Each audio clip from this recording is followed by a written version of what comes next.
What you're looking at here is what most cubers would think to be a really bad case, but the smart ones will know it is actually very easy.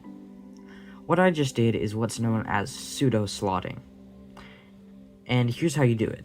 So pseudo-slotting, or what some people know as keyhole, in this case, is where you solve F2L a D move away from solved. Now, what I'm teaching isn't pseudo F2L, where you solve the entire F2L a D move away. I am just teaching cases like this, a D move away.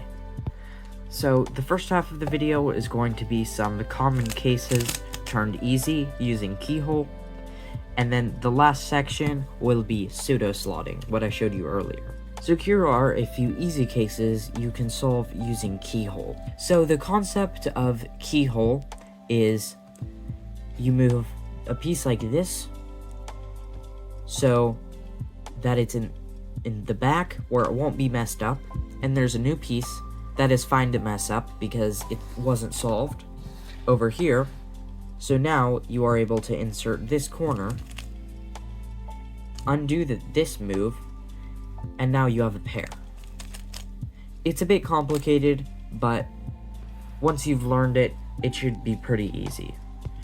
So what I showed you was this, a wide U, but you are able to do a D, or sometimes, like this case, I would do an E move. So choose whichever one you want, but different ones will put the corner in different places. So if you were to do an E move, this is a very easy insert. If you were to do a D move, it's also an easy insert. But if you do a U move, it's a less easy sledgehammer. So you can try this on your own. Move it whichever way it needs to go without moving a solved piece over here, and then insert the corner into the bottom layer and undo that move.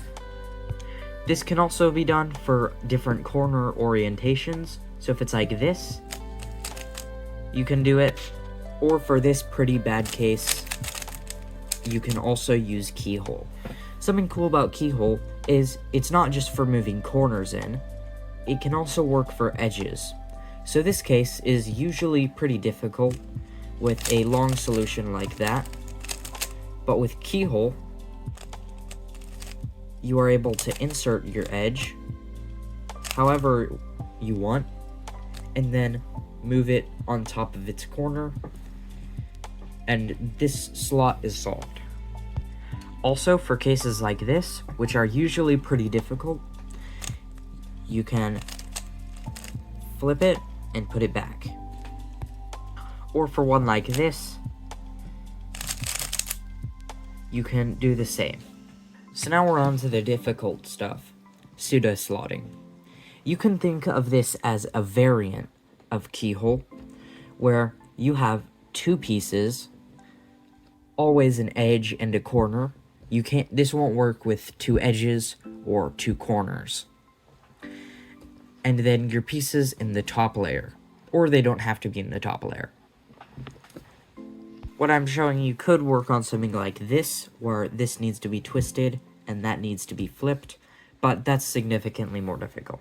So pretty much how this is going to work is you are going to find a move to make all of the slots filled with non-yellow pieces, besides the one with the corner not solved.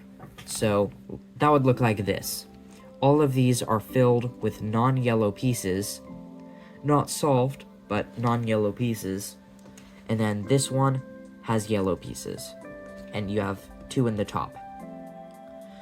So immediately, most people would think it is this case. But that is actually wrong, as you see. So most people would think that this is that case I just showed you, because none of the pieces are matching, which is a sign of this case. But pseudo F2L is different. It is actually a case where these two are matching. So, if you know anything about F2L, that looks like this. It's a bit complicated, but with some practice, you should be able to solve that pretty easily. So yeah, it's not the hardest concept in the world, and with some practice, it can get you from like this